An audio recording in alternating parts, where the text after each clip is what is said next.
Christmas Incorporated by Andi Galupa. Act 1, Scene 1, Christmas Incorporated. A group of tourists is walking through the strip mall-like building. Instead of shops, there's different workshops with elf-looking people working on different toys and gadgets. This group of tourists is your stereotypical group of rowdy, disrespectful people who do not understand the culture of where they are. The temperature is moderately warm, not cool, not hot, just perfect. The walls are lined with different signs showing the different shops, all guarded by bulky men in tuxedos.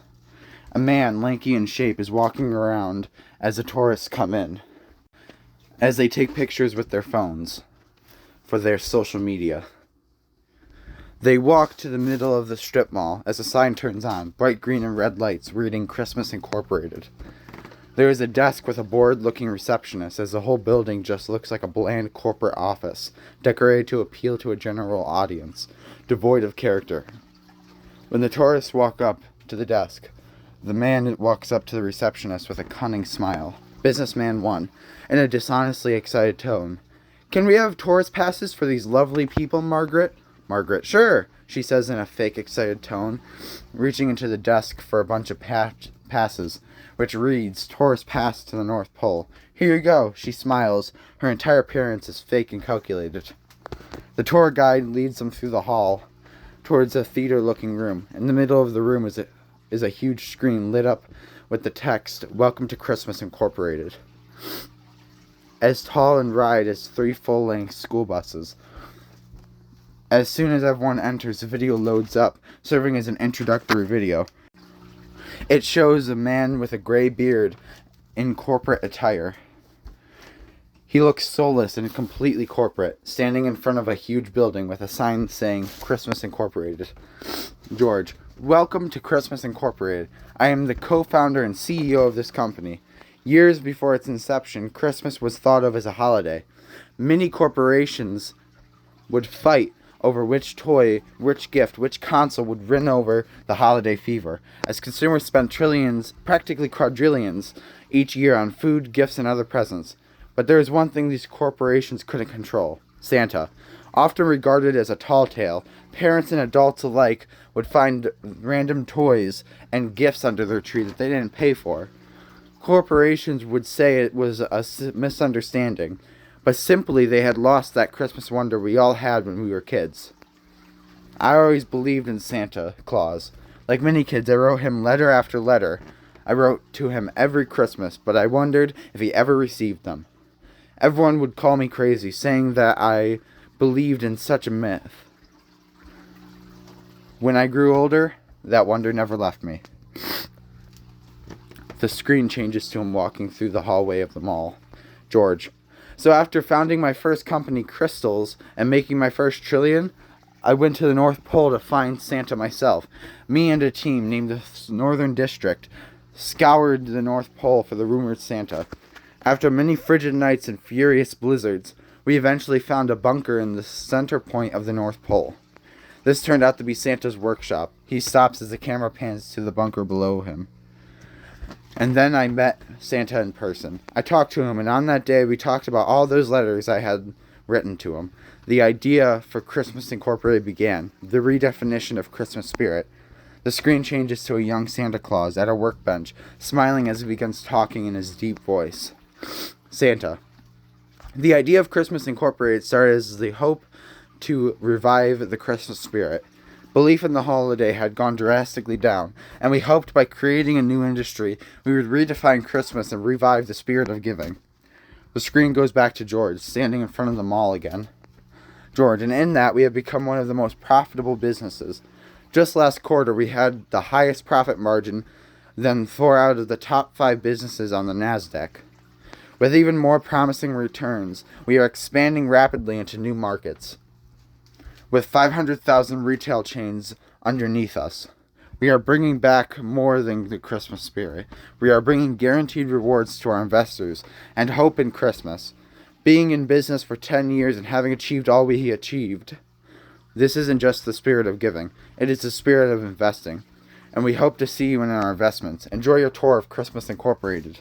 The video ends with a simple red and green text over a tree overlay. "Thank you for visiting Christmas Incorporated." Act 1, Scene 2, Santa Claus. Santa is standing in the mirror, trimming his beard to a manageable length. He looks depressed and tired, with heavy bags under his eyes. He's in a red and green suit and tie, and looks barely alive. Between yawns and disinterest, he glances at his watch. The bathroom looks luxurious, like it could be its own mansion. George walks in with a corporate, soulless smile. George, hey Santa, huge crowd today, are you excited? Santa, I thought we were going to stop these. They're exhausting and I have to get ready for Christmas. George with fake empathy. They might be, but they're great for our company. We have gained tons of investors. We're approaching the highest profit margin this Christmas. They're great for the company. Just one little speech and we should have more investors. Santa, yeah, but it's not about the profit. It's about giving. Watching a child smile at a creation of mine is more pleasurable and valuable than an ever-growing profit margin. Don't you think? George, I guess. The kids are important. They fund our projects. Santa mumbles, done trimming his beard. I swear, money is all you care about. George, not hearing that. Besides, if you stick to the script, we should have a pretty good response. You did read it, right? Our top investors wrote it. Santa looks down at his slim body and takes a deep breath. He looks like he has lost weight, too. Santa, yeah, I did. It's not bad. I just feel it could use some adjustments. Starts to wash his face. I think the one I used in the past week was better. George, well, we'll see. Our investors spent a lot on the script. They used market research and buzzwords to generate a better response from the crowd. We're really hoping to earn a lot of new investors this quarter. So if anything, make sure to focus more on the profitability of the company. That's what they want to hear. Santa, what about the Christmas spirit? George, don't worry about that too much. Our market is more concerned about our profitability than spirit and belief. People will believe anything with the right tone and smile. Remember that. Profitability is the Christmas spirit. Santa, yeah, you say that every day. I don't even feel like they listen to anything else but the profitability. It's like no one cares about the holiday anymore, and only about the numbers. George, people care about the profitability of belief. That's what we sell. His phone starts to go off and he checks it. Sorry, I gotta take this. I'll be at the ceremony. Remember, investors, investors, investors.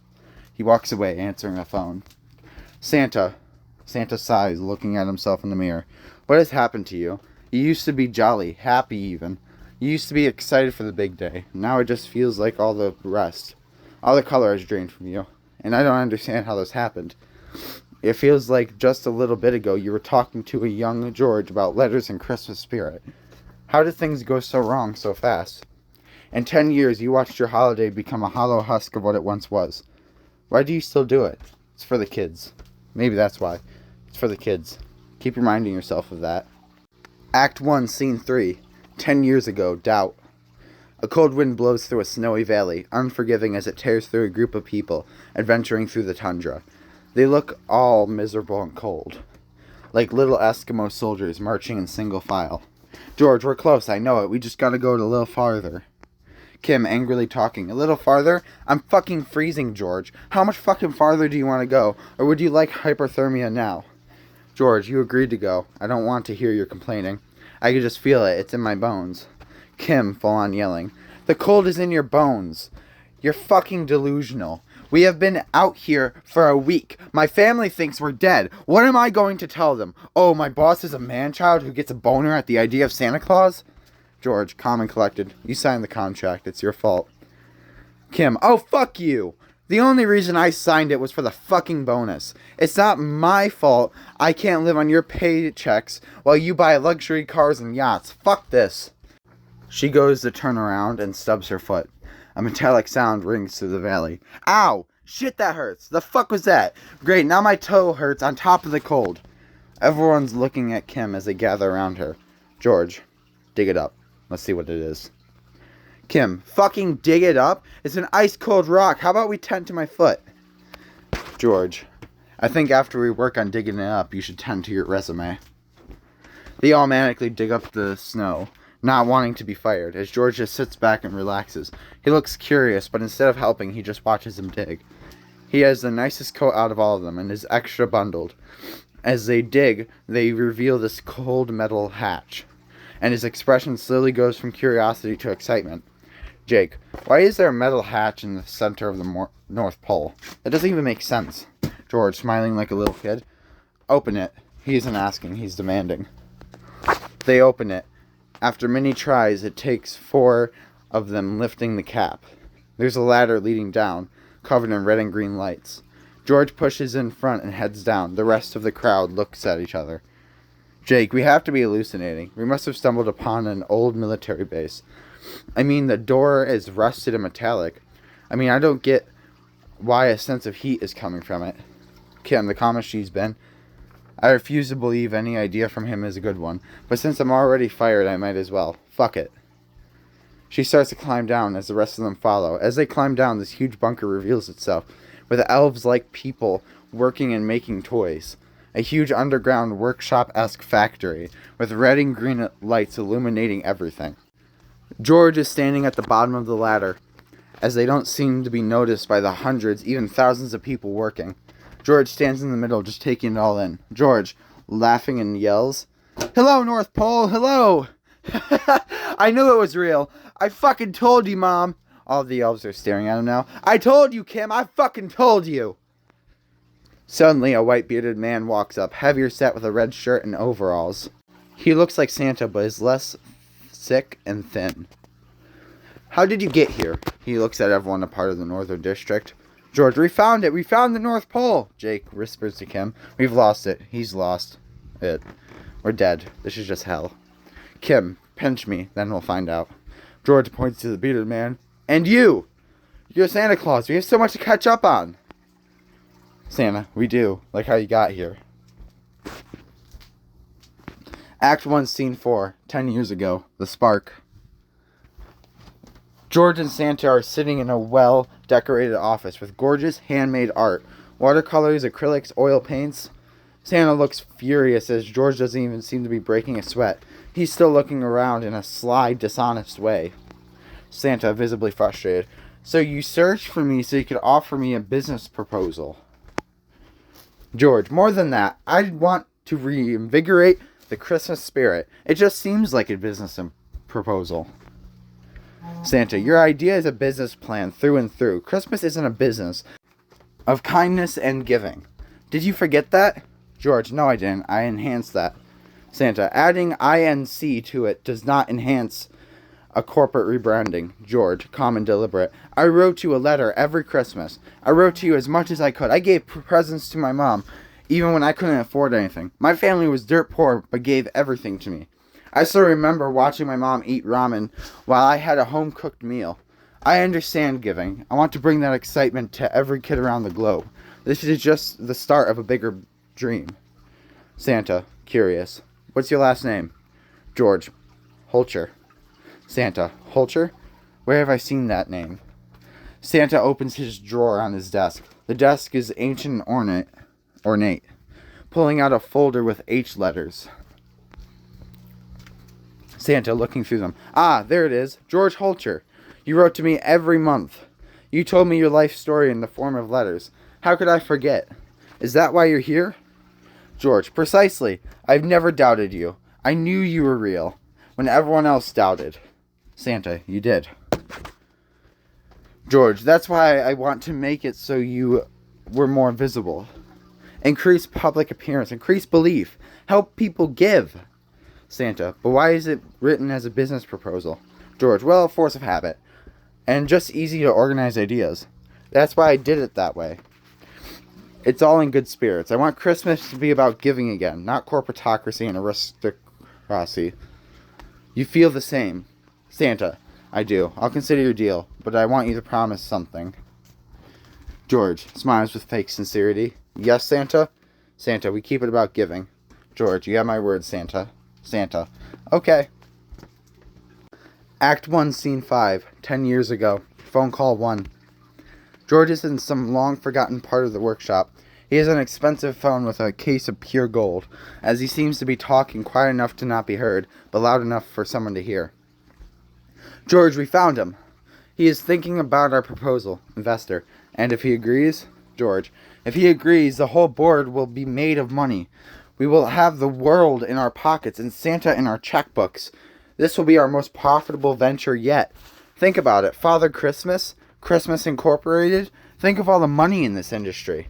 Investor, I know. As long as he agrees, you will have my money and the board's money. We're excited for your idea, even if you didn't prove the myth was true. George, don't worry about it. I have Santa in my back pocket. He'll be an asset and a puppet to us. Imagine it. Thousands of people paying for overpriced tickets for a tour of the factory, streamline Elf's work and the toy production, and sell it in retail stores that we don't even know or own. It will be great. My next trillion sealed in a business proposal. Investors, just make sure to return back the investments. I don't want to lose out because of a failed implementation. Don't make me regret this. The board will have your head. George, smiling. Don't worry, I won't. I'll have triple what you're expecting. Investor, I hope you can put the money where your mouth is. Act 1, Scene 6. 10 years ago, the new dawn. George is standing outside the hatch. The sun is shining down on the shimmering snow, just reaching above the horizon. Kim gets up out of the hatch and stands next to George, looking at the horizon and the new dawn coming in. Kim takes a deep breath. Kim, you called me? She looks at George, who is watching the sunset. George, still watching the sunset. You know why I like horizons? Kim, no. George, it's a new day. Every time they happen, a new dawn, a newer era. Each day adds up to a year, and those years determine our legacy. Kim, what does this have to... George, deadpans. Hush. Regular tone. Do you know what else they signify? Kim. Sir, what does this... George, in a threatening tone. Answer, Kim. Kim, no. George, time. The progress. The letting go of the past and embracing something new. Night befalls on another area of the globe, giving rest to every animal caught in its time zone. The sun, morning horizon, represents something new. Progress towards whatever you want, letting go of all regrets and failures so you can accept the new horizon. The new days begin. Kim, okay? George, all of this has me thinking. I have to let go of who has failed me.